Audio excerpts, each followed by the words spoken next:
अभी संसद में वक्फ से जुड़े कानून में संशोधन हुआ है। इस पर आपके नेटवर्क ने भी काफी चर्चा की है। ये जो वक्फ से जुड़ी डिबेट है, इसके मूल में तुष्टीकरण की राजनीति है, पॉलिटिक्स ऑफ अपीजमेंट है। ये तुष्टीकरण की राजनीति कोई नई नहीं है।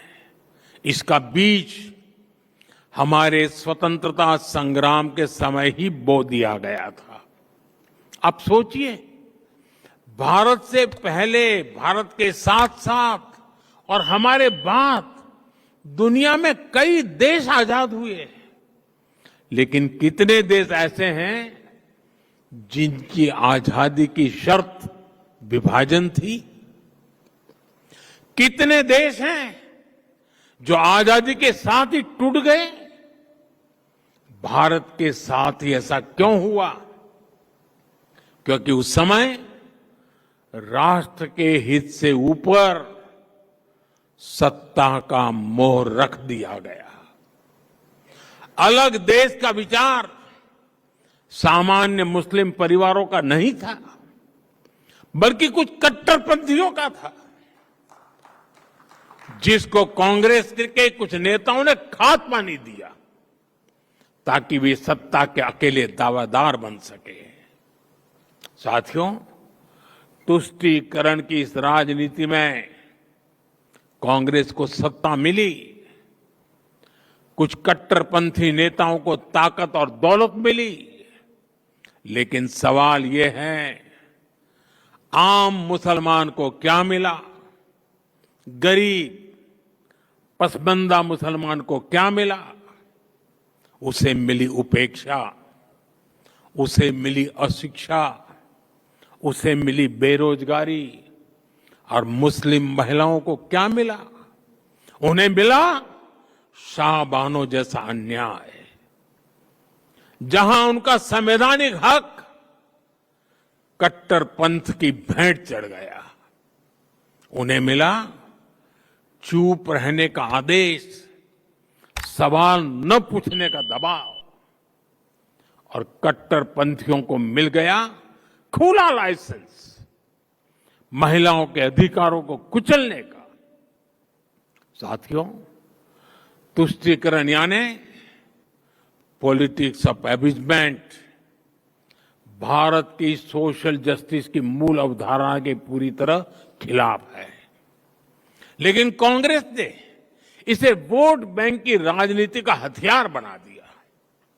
2013 में वक्फ कानून में किया गया संशोधन मुस्लिम कट्टरपंथियों और भू माफियाओं को खुश करने का प्रयास था।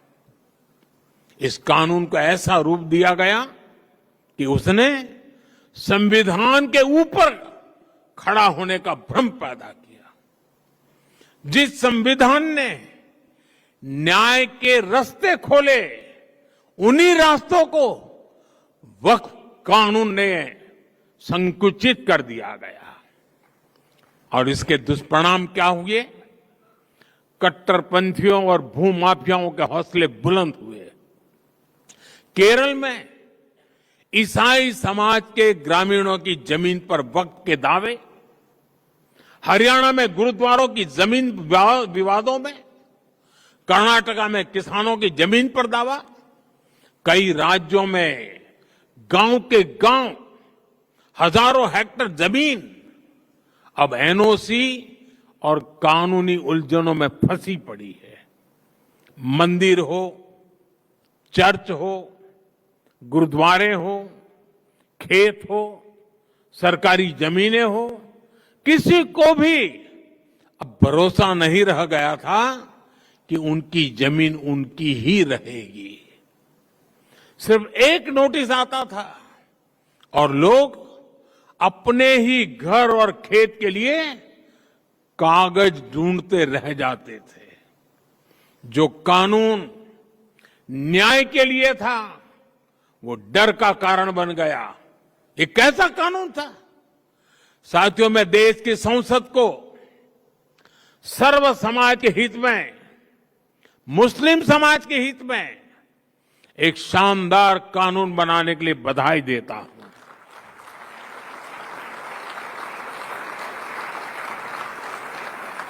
अब वक्फ की पवित्र भावना की भी रक्षा होगी और गरीब, पसमानदा मुसलमान, महिला, बच्चे सबके हक भी महफूज रहेंगे। वक्फ बिल पर हुई बहस हमारे संसदीय इतिहास की दूसरी सबसे लंबी डिबेट थी। 75 साल में दूसरी सबसे लंबी डिबेट।